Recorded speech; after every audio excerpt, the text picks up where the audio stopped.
my name is Tiffany Sturgeon. I'm an internal medicine and pediatrics physician here in Montrose, Colorado, so I do primary care for all ages, and I did my training in Pittsburgh and Buffalo.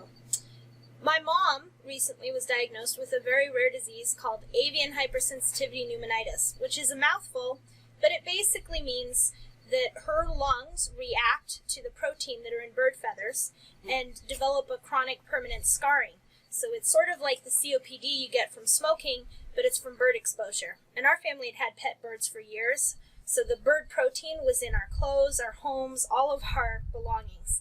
And so we had to do research into how to industrially clean this protein and get rid of it, because if we're not ruthless in eliminating it, my mom's lung function will continue to worsen. And in the process, we learned about a process called chlorine dioxide gassing. And I had to do some research from a medical perspective to tell my mom, is this going to work? And so I've learned a few things. Chlorine dioxide can be in a liquid or a gas, and it's used as an antiseptic in a lot of areas. So hospitals have been using it to keep their water system free of bacteria, to clean the camera scopes that are used for endoscopies and colonoscopies. It's been used by cities to keep the municipal water treatment clean, and it's been used sometimes by farmers to help keep bacteria from living on the plants, or even eggs that can carry Legionella. So it's been explored in a lot of different ways industrially. And it does a couple of things. One is it kills off bacteria and viruses. But the other thing it does is inactivate spores. So spores are created by molds primarily, and it's sort of like an inactive life form in a protective shell.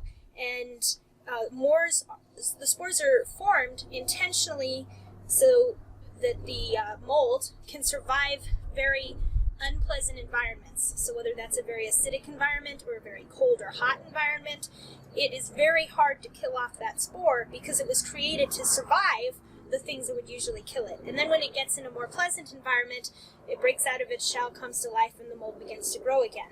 So when you have any kind of disease bothered by mold, you can't just kill the living mold, you have to get rid of the spores, because they'll just hang out and wait for their chance to grow again.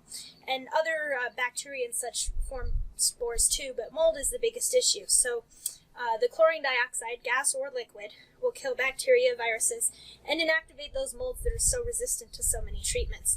And there's a variety of illnesses that humans suffer from bacteria and viruses, obviously, and the mold spores. And mold spores can cause a lot of respiratory issues, everything from severe sinus infections to severe lung disease to triggering asthma and allergies.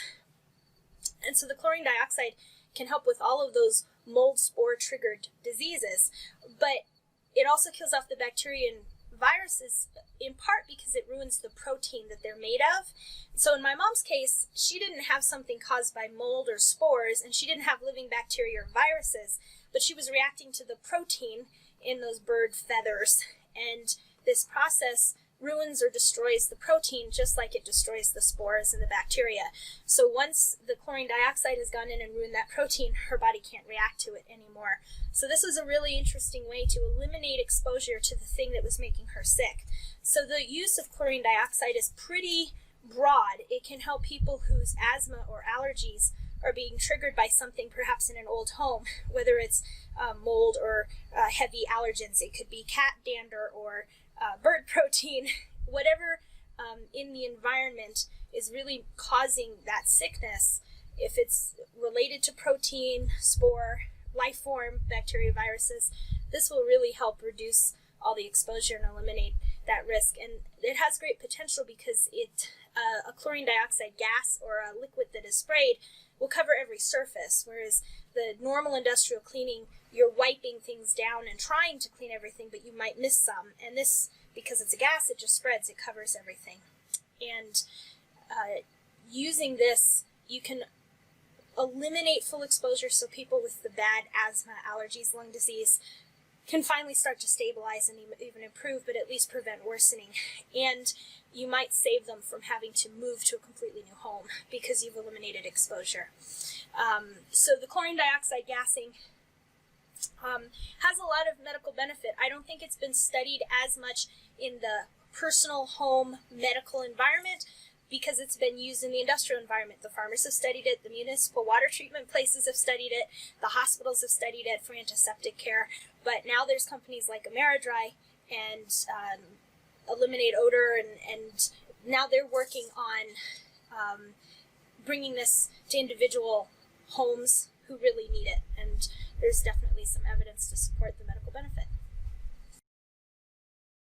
If you want to find out how we reduce indoor allergens, look at the video at the top right. If you want to find a service provider in your city, watch the video on the bottom right. Thank you so much. Have a great day.